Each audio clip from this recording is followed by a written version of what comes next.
नारायण सिंह। आज कक्षा 11 का भूगोल पढ़ा रहा हूँ।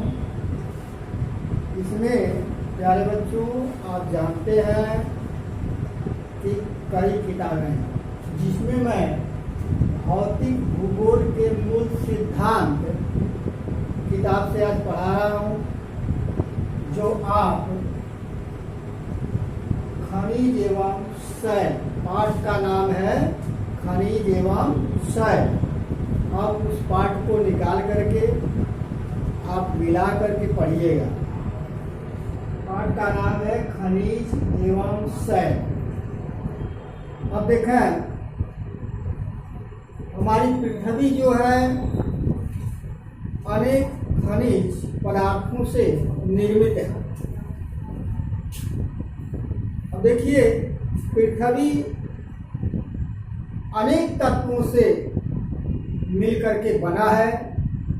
पृथ्वी की बाहरी परत ठोस है, लेकिन उसका आंतरिक भाग, आंतरिक परत गर्म एवं पिघली हुई अवस्था में पाई जाती है। आप फिर से सुन लें कि हमारी पृथ्वी निम्न तत्वों से मिलकर बना है। इस पृथ्वी का बाहरी भाग ठोस अवस्था में पाई जाती है और आंतरिक भाग गर्म एवं पिघला हुआ पदार्थ से निर्मित हुआ है। पृथ्वी की पट्टी का लगभग 98% भाग 8 तत्वों से मिलकर बना है, जिसमें ऑक्सीजन, सिलिका, अल्युमिनियम, लौह, कैल्शियम, सोडियम, पोटेशियम, मैग्नीशियम से बना। शेष भाग titanium, hydrogen, phosphorus, magnesium, sulphur, carbon, nickel एवं अन्य पदार्थों से हमारी इस पृथ्वी का जो है निर्माण हुआ है। सभी तत्व मिलकर के पदार्थों का निर्माण करते हैं। यानी सभी ये जो तत्व मैंने बताया, ये सब तत्व मिलकर के पदार्थों का निर्माण करते हैं। उसे खनिज के नाम से जाना जाता है, उसे ही हम खनिज कहते हैं। भूपट्टी पर कम से कम जो है लगभग 2000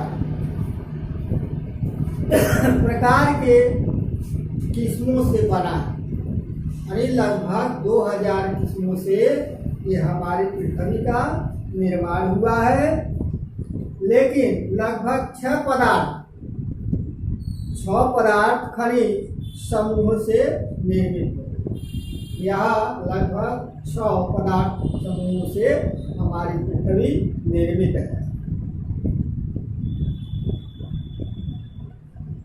इसे शैलों का निर्माण करने वाले खनिज मानते हैं। इसे शैलों का निर्माण करने वाले खनिज मानते हैं। पृथ्वी के आंतरिक भाग में पाया जाने वाला मैग्मा ही खनिजों का स्रोत है। जो मैग्मा होता है वही खनिज का स्रोत है। मुख्य रूप से खनिज का स्रोत मैग्मा है। मैग्मा ठंडे होने पर क्रिस्टल बनने लगता है। पृथ्वी के यानी वह मैग्मा जो है जब ठंडा हो जाता है तो क्रिस्टल बनने लगता है और मैग्मा ठंडा होकर ठोस अवस्था में परिवर्तित हो जाता है। यानी हमारे कहने का मतलब जो मैग्मा है वह उद्गार के समय बनता है, आप जानते ही हैं। और जब यह ठंडा होता है तब जो है यह ठंडा होकर के ठोस अवस्था में परिवर्तित हो जाता है। और शैल बन जाता है। कोयला, पेट्रोलियम, प्राकृतिक गैस जैसे खनिज कार्बनिक पदार्थ हैं। यह कार्बनिक पदार्थ हैं। ये प्रायः ठोस, तरल और गैस के रूप में पाए जाते हैं। अब आप जान लीजिए कि जैसे आप यह भी जानते हैं, शैलों में सबसे प्राचीन शैल आग्नेय शैल है और उसका निर्माण भी जो है लावा गैस मैग्मा के उद्गार से बनता है और जब वो ठंडा होता है तो जैसे पर्वत श्रेणियाँ हैं वो ठंडा होकर के वो अपना रूप परिवर्तित कर लेती हैं। फिर देखिए खनिज तथा उसकी विशेषता। अभी आपने पढ़ा खनिज और अब पढ़ेंगे खनिज तथा उसकी विशेषता। खनिज क्या है उसको आप जान लिए कि यह कई तत्वों से मिलकर के बना है खनिज, और यह बाहर की तरफ ठोस अवस्था में तथा आंतरिक भाग में तरल तथा पिघला हुआ पदार्थ के रूप में पाया जाता है। अब खनिज तथा उसकी विशेषता में आप देखिए, इसकी कई विशेषताएं। नंबर 1 मैं लिखा हूँ फेल्डस्पर। यानी इनके फेल्डस्पर जो है वह सिलिका, ऑक्सीजन फेल्डस्परों में उपस्थित होते हैं। जो ये फेल्डस्पर है उसमें सिलिका और ऑक्सीजन उपस्थित रहता है, निहित रहता है, मिला रहता है। जबकि सोडियम, पोटेशियम, कैल्शियम, अल्युमिनियम आदि तत्व भिन्न भिन्न फेल्डस्पर में शामिल है। यह भी पदार्थ उसमें शामिल होता है। कौन पदार्थ? जैसे सोडियम, कैल्शियम, पोटेशियम, मैग्नीशियम, यह भी तत्व उसमें शामिल होता है। इसमें फेल्डस्पर में पृथ्वी का आधा भाग इससे बना होता है। जो हमारी पृथ्वी है वह इन तत्वों से, जो मैंने आपको अभी बताया, पृथ्वी का आधा भाग इससे निर्मित है। इसका प्रयोग चीनी मिट्टी के बर्तन बनाने तथा कांच बनाने में होता है। उसका उपयोग चीनी के बर्तन बनाने और कांच उद्योग में इसका उपयोग किया जाता है। अब आप दूसरे पॉइंट पर देखें, क्वार्टर्स में देखिए, दूसरा नंबर क्वार्टर। इसमें यह रेत तथा ग्रेनाइट का घटक है। जो क्वार्टर्स है वह रेत और ग्रेनाइट का घटक है। इसमें सिलिका होता है। इसमें सिलिका होता है। यह श्वेत रंग का होता है और रंगहीन होता है। इसका उपयोग रेडियो तथा रडार बनाने में किया जाता है। इसका उपयोग कहाँ किया जाता है? रेडियो तथा रडार बनाने में इसका प्रयोग किया जाता है। अगला देखें, पाइरॉक्सीन।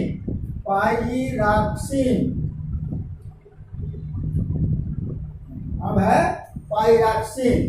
अब जानिए पाइरॉक्सीन है क्या चीज। तो उसमें देखेंगे इस पाइरॉक्सीन में कैल्शियम, अल्युमिनियम, मैग्नीशियम, आयरन तथा सिलिका शामिल है। इसमें क्या क्या शामिल है फिर से जान लीजिए। इसमें कैल्शियम, अल्युमिनियम, मैग्नीशियम, आयरन तथा सिलिका शामिल है। अब एम्फीबोल, अब इसको पढ़िए एम्फीबोल।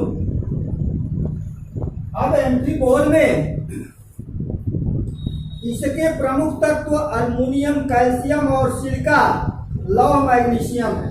इसमें जो है एम्फीबोल में कौन कौन तत्व हैं? अल्युमिनियम, कैल्शियम, सिलिका, लौह और मैग्नीशियम है। इससे भूपृष्ठ का 7% भाग निर्मित, जो हमारा भूपृष्ठ है इससे जो है 7% भाग निर्मित हुआ है। अब माइका, ये आप पढ़ेंगे माइका। माइका में इसमें पोटेशियम, अल्युमिनियम, मैग्नीशियम, लौह, सिलिका आदि का आज पाया जाता है। इसमें क्या क्या पाया जाता है देख लीजिए। इसमें पोटेशियम, अल्युमिनियम, मैग्नीशियम, लौह, सिलिका आदि पाए जाते हैं। पृथ्वी की पट्टी में इसका 4% अंश होता है। यानी पृथ्वी में माइका का 4% अंश होता है और माइका में पोटेशियम, अल्युमिनियम, मैग्नीशियम, लौह और सिलिका का अंश मिला रहता है। यह आग्नेय तथा रूपांतरित शैलों में पाई जाती है। अभी तो मैं इसके बाद शैल आपको पढ़ाऊंगा, लेकिन यह जान लें कि जो 4% अंश इसमें होता है यह आग्नेय तथा रूपांतरित शैलों में पाई जाती है। इसका उपयोग बिजली या विद्युत उपयोग में लाया जाता है। इसका उपयोग कहाँ किया जाता है? विद्युत उपकरण बनाने में इसका उपयोग किया जाता है। अब पढ़ेंगे आप आनलिबिन। आनलिबिन में देखिए, आनलिबिन में मैग्नीशियम, लौह तथा सिलिका प्रमुख तत्व है। आनलिबिन में क्या क्या प्रमुख है? मैग्नीशियम, लौह और सिलिका मुख्य है। इसका उपयोग आभूषण बनाने में होता है। इसका उपयोग कहाँ होता है? आभूषण बनाने में इसका उपयोग होता है। इसमें हरे रंग की क्रिस्टल होते हैं। इसमें हरे रंग का क्रिस्टल होता है जो बैसाल्टिक शैल में पाए जाते हैं और वह बैसाल्टिक शैल में पाया जाता है। इन खनिजों के अतिरिक्त क्लोराइट और कैल्साइट, मैग्नेटाइट, हेमेटाइट, बॉक्साइट तथा बैराइट भी उपस्थित होता है। और इसमें क्या उपस्थित होता है? इसके अलावा इसमें क्लोरोराइट, कैल्साइट, मैग्नेटाइट, हेमेटाइट, बॉक्साइट तथा बैराइट भी उपस्थित रहते हैं। इसमें उसका भी अंश होता है। अब आप पढ़ेंगे खनिज। खनिज कितने प्रकार के? तो खनिज आप पहले से पढ़ते आ रहे हैं कि 2 तरह का होता है। पहला धात्विक खनिज और दूसरा अधात्विक खनिज। पहला क्या है? धात्विक खनिज और दूसरा अधात्विक खनिज। अब आप देखें धात्विक खनिज। ये धात्विक खनिज, धात्विक खनिज में नंबर 1 यह 3 प्रकार का होता है। यह आप जान लें कि धात्विक खनिज 3 तरह का होता है, 3 प्रकार का होता है। नंबर 1 बहुमूल्य धातु। यह आप जानते हैं कि सोना, चांदी, प्लेटिनियम आदि ये ऐसे खनिज हैं जो बहुत महंगे हैं, बहुत कीमती होते हैं और यह इसीलिए कहा गया है बहुमूल्य धातु। इसका नाम है बहुमूल्य धातु, यानी इसका मांग बहुत अधिक है, लेकिन हमारे भारतवर्ष में इसका उत्पादन बहुत कम है।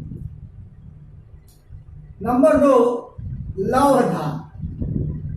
लौह धातु में लौह, स्टील तथा लोहा में मिलाई जाने वाली धातु से संबंधित है। लौह धातु दूसरा नंबर है, यानी लौह और स्टील तथा लोहा में मिलाए जाने वाले धातुओं से संबंधित है। नंबर तीसरा देखिए, नंबर 3, अलौहिक लौहिक धातु और लौहिक धातु। इसमें क्या है?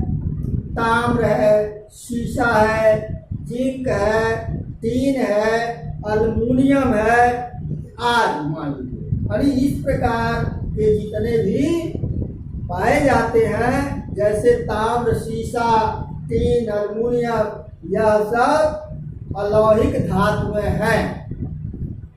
अब मैंने आपको बताया खनिज 2 तरह का होता है, तो नंबर 1 तो आप जान लिए। अब नंबर 2 देखिए, अधात्विक खनिज। नंबर दूसरा में अधात्विक खनिज। अब अधात्विक खनिज क्या है, इसमें आप जान लीजिए, इसमें धातु तत्व नहीं होता है, यानी अधात्विक खनिज में जो है धातु तत्व नहीं होता है।